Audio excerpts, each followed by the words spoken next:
And now, please welcome to the stage, Grant Newsham, Morse Tan, Fred Fleets, Gordon Chang, Won Mok Choi, Rai Hoon Woo, Joy Hung Park, and Steve Yates.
Okay. Yeah, is this? Right, let's get started here.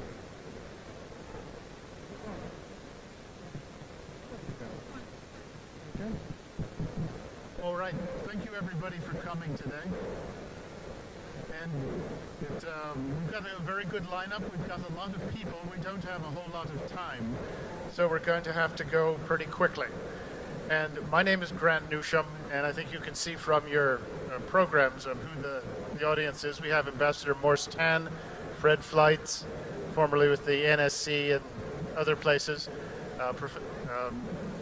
Professor Won Mok Choi, and Attorney Park, and former North Korean ambassador to Kuwait, Mr. Ryu, and Stephen Yates from Heritage Foundation and formerly with some administrations. My name's Grant Newsham, and I'll just give you a little bit about why I'm here and what my sort of connection to this is, besides being obviously part of CPAC. But in 2020, I was asked to go to South Korea and to examine allegations of electoral fraud in the 2020 National Assembly elections. And I didn't have much, wasn't busy at the time, so I was glad to go and see what happened. And I must say, I wasn't expecting to find much, if anything, because everyone remembers that famous, if you're old enough, there's that famous picture of President Harry Truman holding up a newspaper saying, "Dewey wins." And my point is that elections often turn out in strange ways that you don't expect, and that's what I was expecting. But after I got there and I started to interview witnesses, and that I realized very quickly that something very strange and bad had happened in South Korea. And the evidence, as I saw it, was overwhelming that the National Assembly elections, which gave the leftist opposition a very strong majority in the National Assembly, their Congress, that had happened. And I came away convinced, and I have looked into the 2024 National Assembly elections, and basically the same thing happened. So I say that is what the evidence told me, and why I'm here. And you notice these days you hear about Ukraine, you hear about Gaza, Taiwan's problems, but what we don't hear is an impending disaster in South Korea that doesn't get attention, but it deserves a lot more. So what we're going to start off and say, move into this quickly, and we hope to have some time for questions as well. And we'll start off with Gordon Chang, who I don't think should be up there. Oh, he's behind me, so he's the most important guy. And Gordon's going to sort of give us an orientation.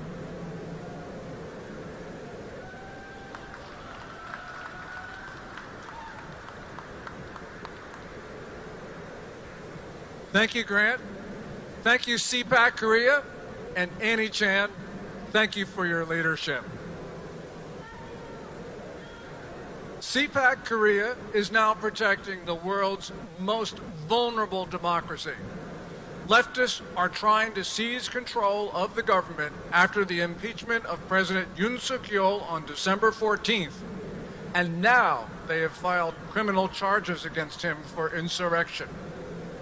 The only thing that is protecting democracy in South Korea are conservatives in the cold, on the streets, confronting leftists on Seoul and Daegu and so many other cities.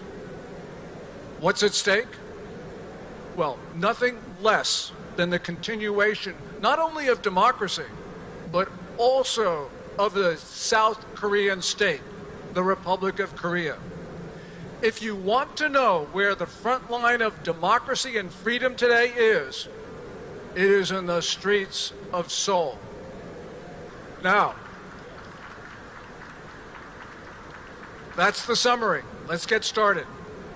And this crisis did not start in December with the impeachment of President Yoon.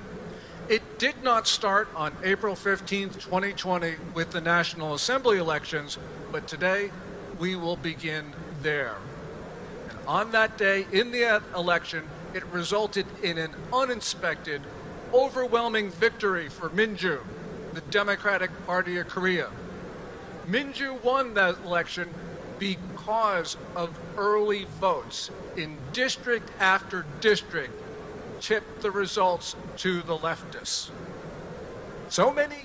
There were so many uniformly narrow victories that it was statistically improbable. As one observer said, either God did it or the election was rigged. I know God did not vote in that election, but the Chinese rigged it. The National Election Committee, what they did was they used servers from Huawei Technologies, the Chinese company, which Beijing was able to access. Also, there is reporting that the NEC cooperated with Tencent, the Chinese internet giant, to develop algorithms to switch votes that had been decided early. This election was stolen. In 2024, just like in 2020, we had unexpected results and a big Minju victory. They did it again. This is something that never happened before in South Korean history. So we know that they took that election from the conservatives. NEC, National Election Committee, in 2024, they even hired Chinese to count the votes. So what's the consequence of all of this?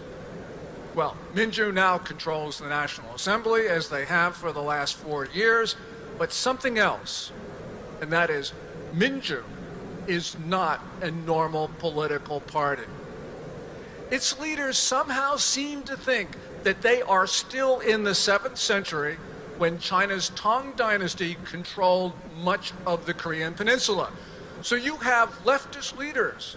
They believe they are vassals of this magnificent Chinese state, or even servants of it.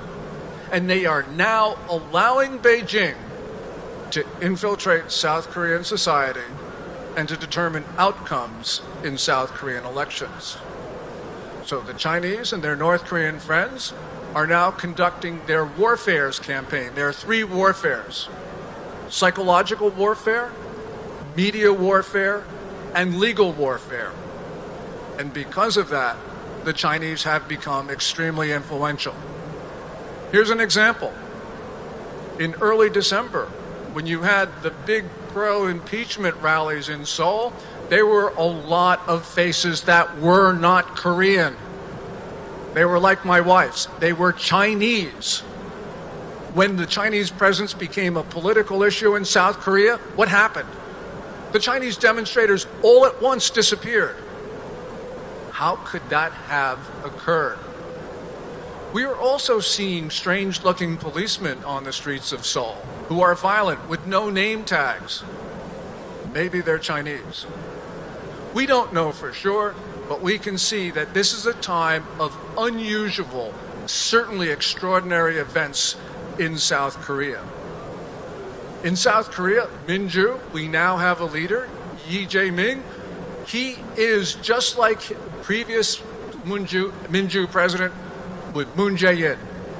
Moon Jae-in was a communist. He did not believe in the South Korean state. He believed in a unified Korea, probably under the control of Pyongyang. Now, the current Minju president, he is even more pro-communist, he is more ruthless, he is more pro-China, he is more pro-North Korea, and he is more anti-American than Moon Jae-in. And what does that mean? It means that the South Korean state is at an extraordinary time. Now everything is at risk. Freedom is at risk, democracy at risk, South Korea at risk. And that means South Koreans can now lose everything. As that banner says, it's time to save Korea. Thank you very much.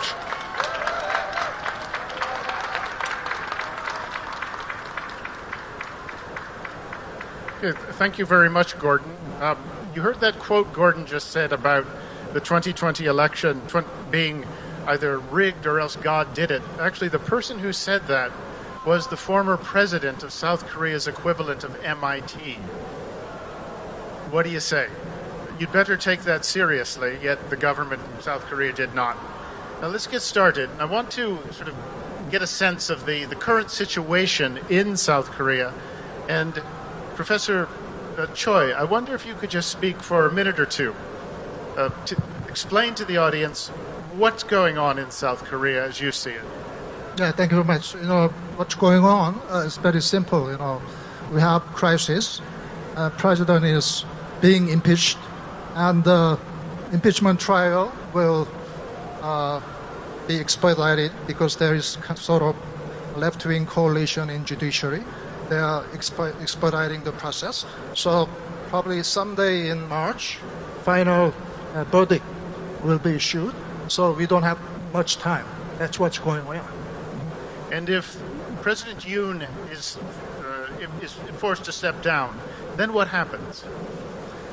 I believe because the main reason why President announced the martial law is to investigate election fraud, and he sent more than 300 troops to search National Election Commission. That's pretty much obvious. So once President ends up being impeached, then it's very difficult to talk about election fraud issue in Korea. Then, there will be regular election fraud, and the Chinese Communist Party will definitely be behind. So then, President, mayor, governor, all the public officials in Korea will be elected among pro-China group of people. Then Korea will quickly turn into pro-China country. Then I think China will have a really easy access through Korea to the Pacific Ocean. That's really what China is aiming at. Then probably that will be pretty much national threat to America. It's really issue of national security to the America. That's what I'm view. Yes, and one last question for you, sir.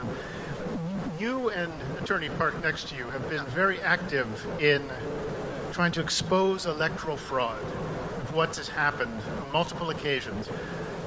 How has that been? Has it been easy for you? Have you been pressured? What are the difficulties? Have you had a hard time? Yeah, mainstream media and legacy media in Korea, they're, I believe, controlled by foreign influence, definitely. So although we had a lot of thousands of time of street demonstration, actually there are 20 Seoul National University students joining us today. So they are in the black outfit, and they even go to the street, and we have really thousand times of street demonstration. We in front of street and in front of the American embassy and Chinese embassy, Blue House. But all those activities were not properly reported through mainstream media. That's what's going in Korea. So I think the Chinese influence definitely there. it was extremely difficult to let ordinary people know what election fraud issue in Korea. Yes, even some people who have actually raised these charges have been threatened with arrest. You couldn't even say it in South Korea, and even now it's difficult, which sounds familiar, I think, to many of us here. Yes, Attorney Park. Yes. I'm shocked. I'm very shocked to search the Korean election fraud. I realized the intervene of China, especially I think I saw the Huawei's Wi-Fi signals near election offices. I was very shocked. I never seen the Wi-Fi, the name of Huawei. But there is Wi-Fi signals near election offices. And many election devices are made in China. And Chinese entities hold major stakes in Korean election-related companies. Shockingly, the password for Korean election system is 12345. This means it's the same number of China's petition system online, government system numbers. An internal CCP control system number is 12345, but the password of Korean election system's password is 12345. Chinese 일산수. I think it's very dangerous to Koreans. And the DPK has analysis of Korea's election date revealed an embedded ASCII code message followed by the party is CCP slogans. I was very shocked. And ballot counting centers during recounts steep and unsisty counterfeit ballots resembling freshly printed banknotes were discovered in large quantities. But in Koreans, we must fold the ballots, but Chinese members, the CCP, never fold. It's just proof of Chinese intervention, I think. Over 40% of ballots came from early votings, which was likely manipulated through hackings, fake IDs, and double votings by Chinese nationals. Many of the thick, rigid ballots found in recounts are suspected Chinese counterfeit. Thank you. That's a couple of things to elaborate on here. From around 2021 to 2023, the National Election Commission, which runs the elections, their computer system was hacked at least 6 times by the North Korean Lazarus group. At least 6 times. And that basically forced the authorities to allow a test by the National Intelligence the NIS, their intelligence service, to see if they could hack the NEC systems. They did almost every time, and without any difficulty, and it gave them basically free access to manipulate the systems, to change things, and to work on the counting machines as well. And this was, surprisingly, this happened, and the evidence was out there as well. Another thing, as Attorney Park said, there's Huawei components in the Election Commission's networks. When the head of the National Election Commission was told about this, his answer was, it is irrelevant. And keep in mind that everywhere else on Earth, free nations are trying to pull Huawei hardware out of their systems as fast as they can. But to the Korean electoral authorities, irrelevant. And that gives you a sense of how hard it has been for really freedom-loving Koreans to try and examine electoral fraud. And once again, you can think of how hard it has been in the United States to examine it as well. Now, Fred, I'd like you to give us the audience an idea of what is at stake with South Korea if it comes under control of one-party control of a leftist administration. Thanks, Grant. South Korea plays a crucial role in promoting security in the Asia Pacific and is a key strategic ally of the United States. That obviously gives strong motivations to China and North Korea to undermine North Korea, to create domestic instability, knowing that it will advance their interests and it will undermine American and global security. And this comes at a dangerous time because the threat from China and North Korea have really skyrocketed during the Biden administration because the Biden foreign policy was by far the most incompetent in American history. We've seen surges in threats to Taiwan, threats in the South China Sea, huge increases in the Chinese military spending, the Chinese missile arsenal, the Chinese nuclear arsenal. But I just want to talk about North Korea, which I don't think people have focused on. Biden decided to simply ignore North Korea. Now, you remember, Donald Trump had a very aggressive strategy. He engaged Kim Jong-un personally and significantly lowered tensions. Well, given Biden's incompetence and the disastrous withdrawal from Afghanistan in the summer of 2021, Kim Jong-un decided to surge his missile program. He fired at least 90 missiles in 2022, unveiled and tested a solid-fueled ICBM that can not only hit the United States, but will be easy to hide and very hard to destroy because it can be launched very quickly. We've seen North Korea joining this new axis with Russia, China, and Iran. There's talk that we already know that Iran has participated in joint military exercises, naval exercises with Russia and China. This talk, North Korea will do that too. And now we have North Korea giving weapons to Russia to use in the war in Ukraine. This includes ammunition, missiles, and troops. North Korea has become a much more dangerous rogue state than it was when Trump left the Oval Office because of the incredible incompetence and neglect of Joe Biden. Now, I think Donald Trump is going to take steps to reverse that, but there's a lot of work to do.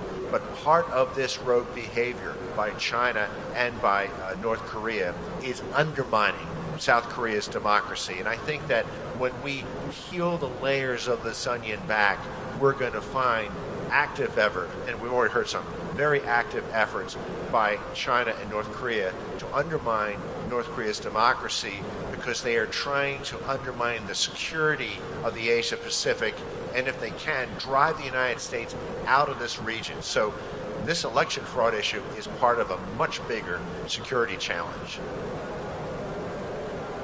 Oh, Fred, I'd always heard that you hear it all the time, the U.S.-South Korea relationship is rock solid, forged in blood, can't be hurt.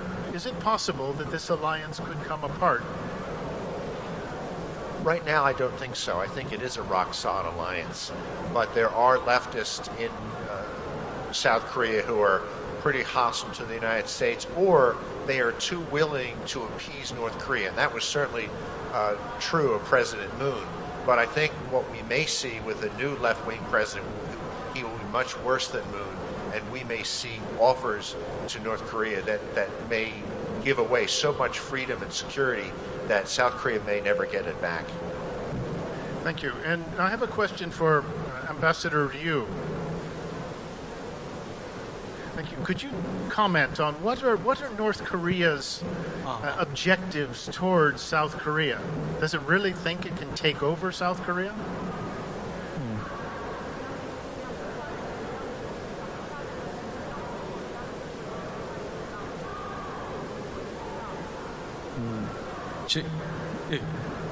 제가 보기에는 북한이 한국을 공산화하기 위한 것이 가장 본질적인 문제라고 생각을 합니다. 그러니까 남과 북은 태어날 때부터 체제 경쟁 속에 뛰어들었습니다. 그래서 이제 북한의 경우에는 김일성이 1950년 6월 25일에 한국 전쟁을 일으키기도 했습니다. 이게 다 체제 경쟁의 일환이거든요.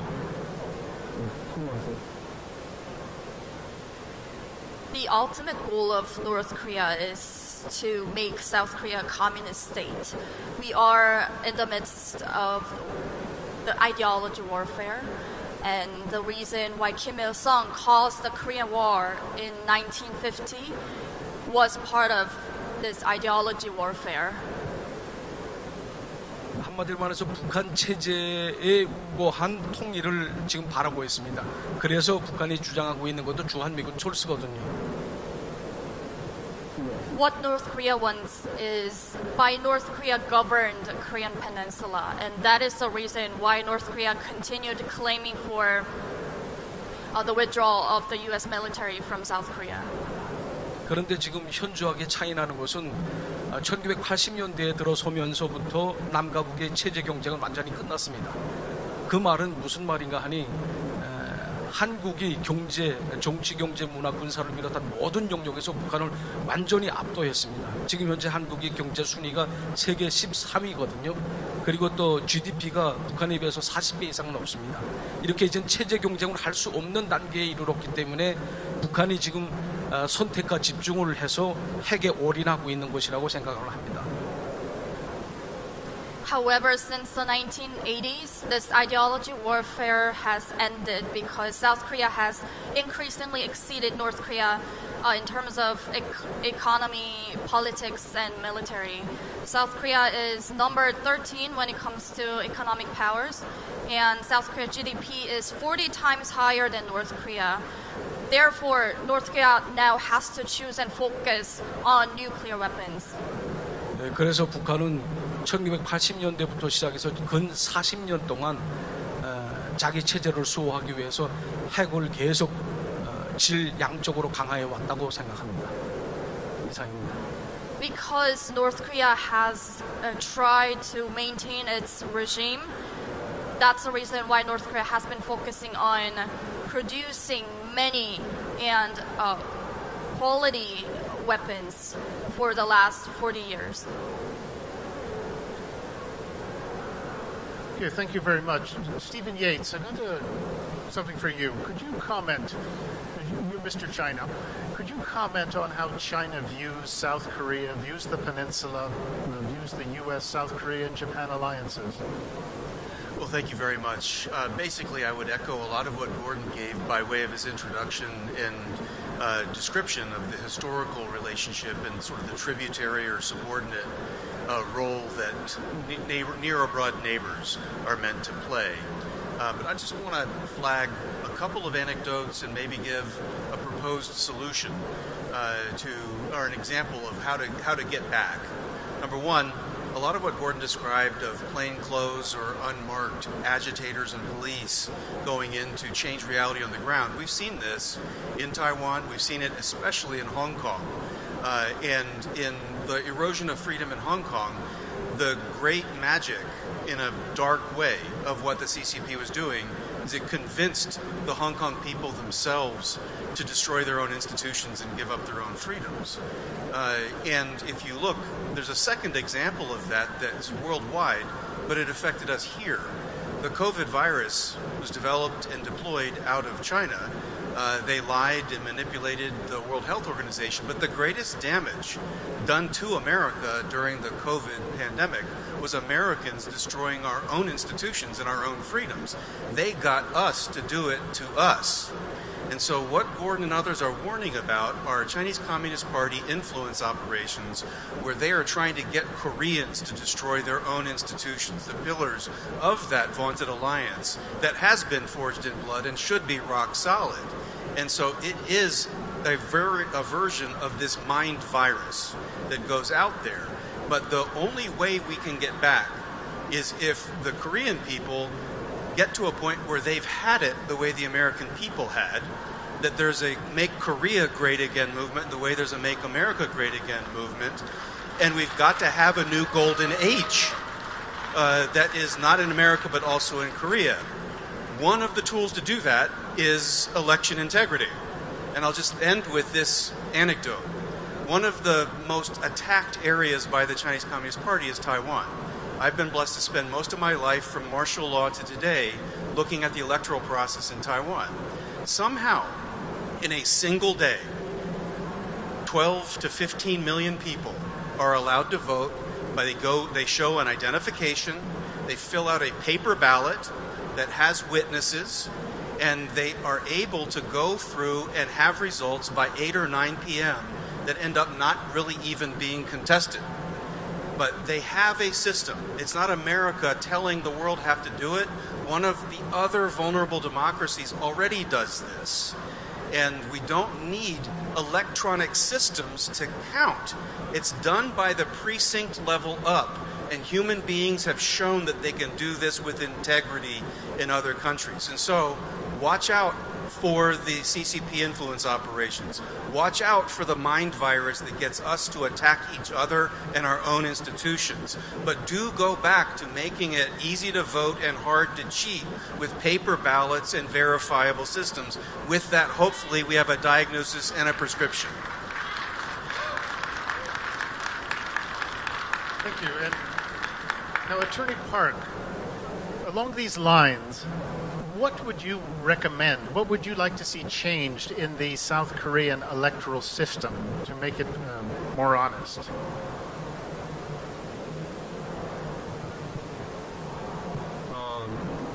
이거 한국말로 하겠습니다. 선거 제도에 있어서 이미 모범 사례가 있습니다. 그거는 바로 대만 사례고, 대만은 당일 투표 그리고 투표소 수개표를 합니다. 부재자 투표소도 없고 사전 투표도 없습니다. 그리고 그 투표소에서 바로 개표를 합니다. 이런 식으로 바꾸는 것이 제일 중요하다고 생각합니다. We have a great example case on how to improve the South Korean electoral system. That is Taiwan. Taiwan has same-day voting system. They don't have early voting, and they count the ballots by hand on the day of election. 그리고 그 제가 생각하는 그 아까 프레드 프라이츠가 얘기를 했는데 over 90% of South Koreans dislike China and strongly identify as pro-Korean. In a survey conducted on right-wing YouTube channels with 40,000 participants, every single respondent expressed support for the USA and dislike for China, with 95% stating they strongly dislike China. South Korea is an anti-communist, pro-American, and freedom-loving nation. But pro-China politicians, there are many pro-China politicians, but Korean, most of Koreans are pro-American. I want to say this. Yes, that's one of the peculiarities of the current situation, is that despite how well the leftist Democratic Party of Korea has done in these elections, and they are, by their own admission, they're pro-North Korea, pro-China, they see the United States as the problem. In fact, when they impeached President Yoon, one of the charges was that Yoon had been, he had been antagonizing North Korea and the Chinese, and he'd been too friendly to the Japanese. And sort of by definition, this is also saying he's too close to the Americans as well. Yet despite these electoral victories, the polls always say that a vast majority of South Koreans support the U.S.-South Korea alliance, to include keeping military forces on the peninsula in the event the war had someday ended. So it's one of these paradoxes that, like any place, you have to dig into it a bit to kind of understand it. And just an interesting anecdote that I discovered when I did my research is that, and Attorney Park had mentioned it, but I just want to highlight it, is some of the evidence provided was these pristine ballots, just like stacked up and had never been moved at all, and sometimes they were glued together, and this was presented to the courts as evidence. And the excuse given by the National Election Commission was, well, this is special paper. So if you crinkle it, it goes back to like being flat. You should come up with a better story if you're going to sort of try and address evidence in that way. Now, Professor Tan, or Ambassador Tan, excuse me, what do you've worked on these peninsula issues, human rights in particular. What do you think the possibility of future unification is? Could you comment on that? I actually believe that we will see a united Korea someday. I have hope that that is the case. If you look at the Korean Peninsula at night, you see darkness over the northern part of the peninsula, and you see the southern part of the peninsula lit up like a Christmas tree. And this is a metaphor of the two Koreas as they are currently divided. North Korea is the most unjust, wicked, oppressive regime on planet Earth. And I'm saying that as someone whose job it was to deal with unjust regimes all over the world. It is number one along those lines, bar none. A friend of mine once described it, if you know the Lord of the Rings series, as Mordor. This is the heart of darkness in there. And a wicked regime as evil as North Korea will not be able to stand for a long time by historical standards. It will fall. Exactly how, exactly when, God knows.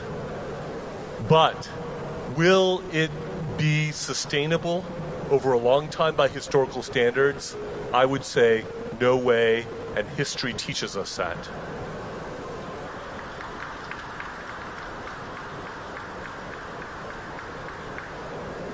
There is no sane reason why South Korea should want to become more like North Korea. There is no sane reason why South Korea should want to be overrun by communism. Because every time communism has been tried, it has led to the seizure of property of the people and the crushing of the people themselves. No exception, worldwide, every single time it has been tried. So then, those proponents of moving more in a North Korean direction, of falling more into the Chinese Communist Party's orbit, are advocating insanity. Moving into the current crisis in South Korea. Think about this. In these districts in South Korea, voting districts in South Korea, there were more votes than there were registered voters. How in the world could that not be cheating? When you have a situation where the National Election Commission is saying, nothing to see here, move on, folks. When you have the Constitutional Court rejecting an inspection of the voter rolls and saying that inspection into the electronic voting system is irrelevant and immaterial to the impeachment case of President Yoon, this is legal nonsense. And I say this as a legal scholar. President Yoon, under Article 77 of the South Korean Constitution, had the constitutional authority as president, as duly elected president of South Korea, to declare martial law in a time of crisis for his country.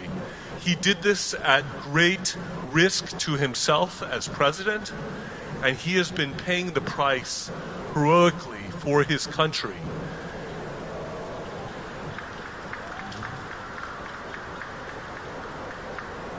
For daring to do that, he is being treated as if he is some kind of criminal. You had thousands of police seizing him and throwing him into solitary confinement after the impeachment occurred. This is outrageous. He is the duly elected president of South Korea. And this is no way to treat the president of any country, much less your own president in your own country.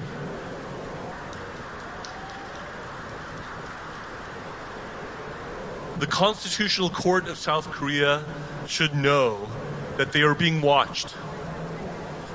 They have a scant amount of time as they're rushing this process forward. And more, the world is watching. More and more, South Korean society is waking up to what is going on. There is a youth movement that is sweeping across the country along these lines. And President Yoon has a majority of the population in South Korea supporting him as they recognize his heroic bravery in trying to expose and call for the investigation of the serious election integrity issues that are facing this country. If the National Election Commission is confident in what it has done, why does it not divulge and expose what should be, in their claim, legitimate procedures?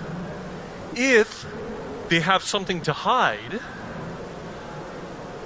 maybe that explains their behavior and their unwillingness to turn over the basic information that should be transparent and available in a democracy.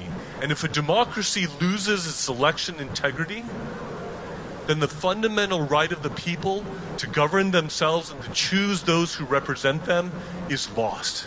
Okay, thanks, Morse. We appreciate that. Now, we've got time for 2 or 3 questions. If someone has a question they would like to ask. Yes, sir. Okay, thank you very much. So I think, as you guys know, this last summer was the largest RIPAC exercise ever, and this coming summer probably will be much bigger. So with the threat facing South Korea gaining again, especially with China being the most dominant threat not only to the United States but in the Asia-Pacific region, and South Korea now developing its own sort of Iron Dome style interceptor, what message would you have to say to the United States about the future of South Korean and U.S. relations, and would you request any sort of weapon systems from the United States to protect South Korea from the threats? Yes, Professor Choi, and then Fred, if you can comment on it. Thank you very much. Actually, Mr. H, said that we have to stop our Make Korea Great Again movement, right? But actually, we already have. Look at those students, right? And Congressman Min is championing election integrity movement for more than 4 years. So we have pretty organized group of protest. But the big difference between United States and Korea, various sectors and societies very much controlled by China already. So we have a lot of pro-China group of people, even among conservatives, in case of you Republicans, right? So it's very much difficult to unite even conservatives. That's big difference. So I have better suggestion, to the President Trump. Actually, I think we are not really asking him to help. We are saying that because President Trump actually initiated large-scale sanction in 2018 against China, right? That's the action, right? And as a reaction, China really try hard to make a certain anti-U.S. Alliance in East Asia. That's why China really made a great effort to manipulate public opinion in Korea, and they directly intervened in the public election process in Korea. That's why election rigging is regularly happening in Korea, right? So I think President Trump, if he's listening to me, is at least partly responsible for that. So how to solve that problem and taking his responsibility? Actually, it's very much easy, If President Trump can publicly declare that, quote, I'm saying, election rigging in the United States, Korea, and anywhere in the world is really crime. So election rigging must be properly investigated. And if there is Chinese intervention in electoral process, that's an international crime. So that must be really stopped. In this regard, what President Yoon has been doing is pretty much worthy. So keep doing it, fight, fight, fight, unquote. That kind of message is really necessary because we don't have much time. Anytime in March, final decision of impeachment of President Yoon will be issued. So only probably 1 week or 2 weeks is really available time. President Trump, why don't we give that very much simple and easy message to Korea? That will make Korea great again, as well as that will make America great again.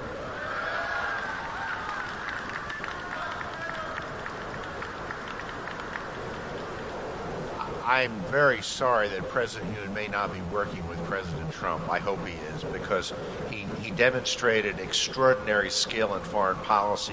And you may know in early 2023, he raised the idea of North Korea beginning a nuclear weapons program and moving U.S. tactical nukes to North Korea. And he did this because of the surge in threats from North Korea during 2022, including the surge in missile tests. This stunned the Biden administration and got them to start paying attention to our friends in the Asia Pacific.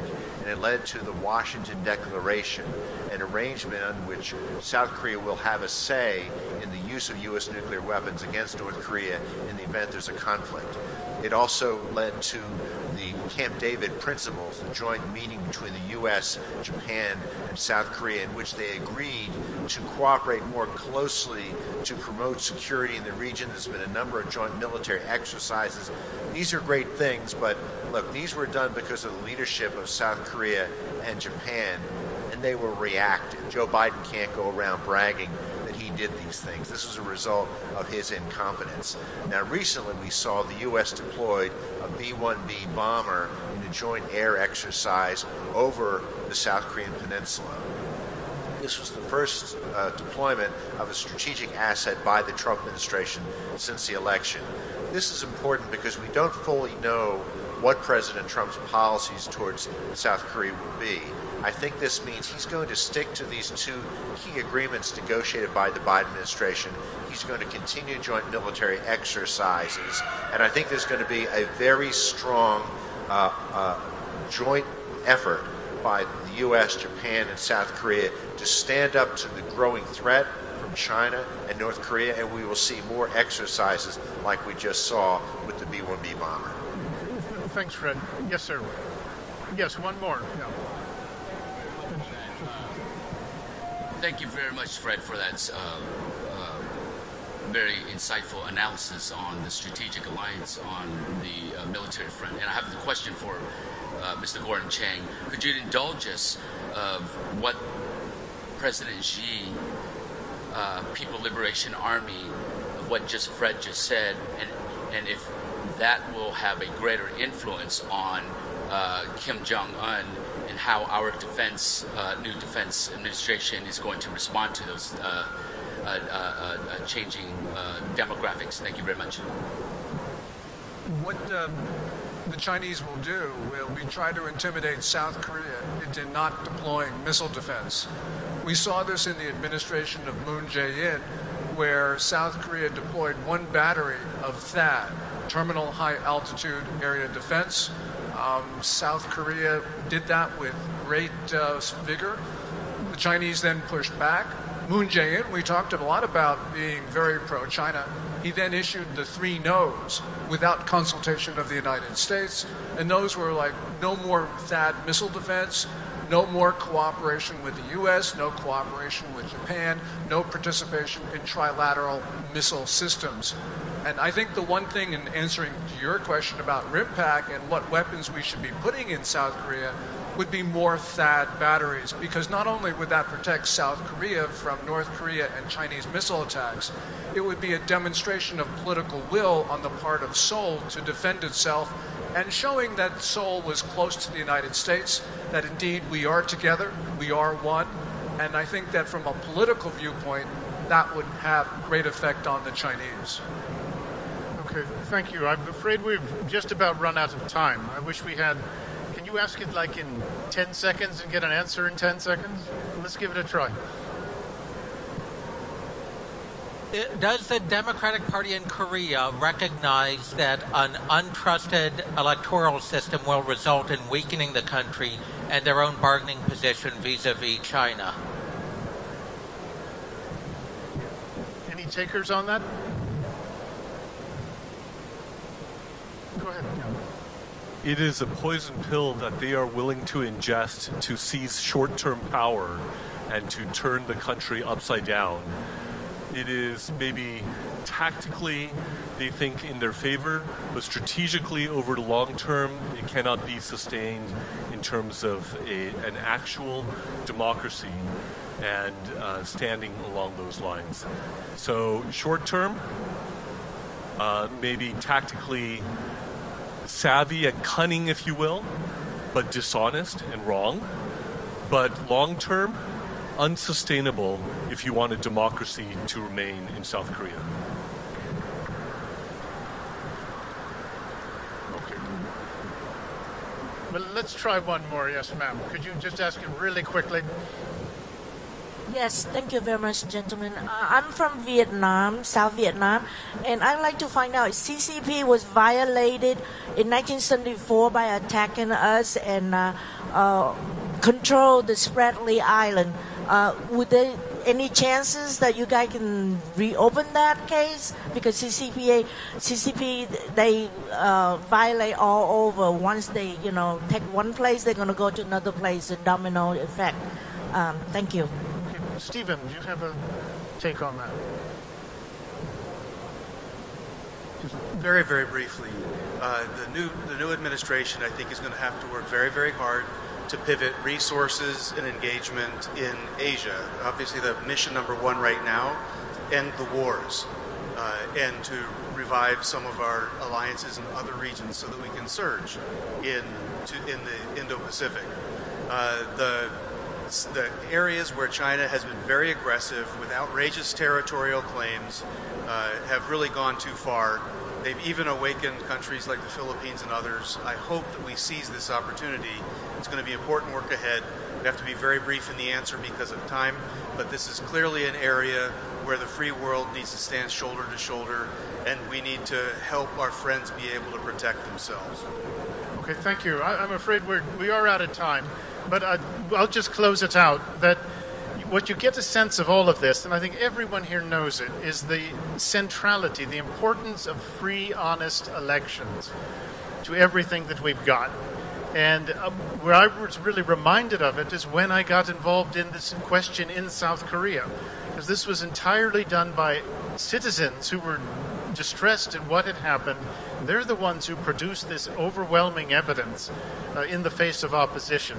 So I think everyone here recognizes the importance of honest elections, and it is something that both the United States and this administration and South Korea have in common and have an interest in looking into it. And I would comment that I wish we had more time.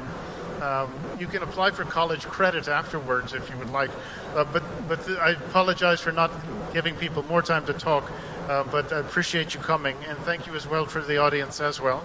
And if you want to talk to somebody afterwards, please come up. Thank you.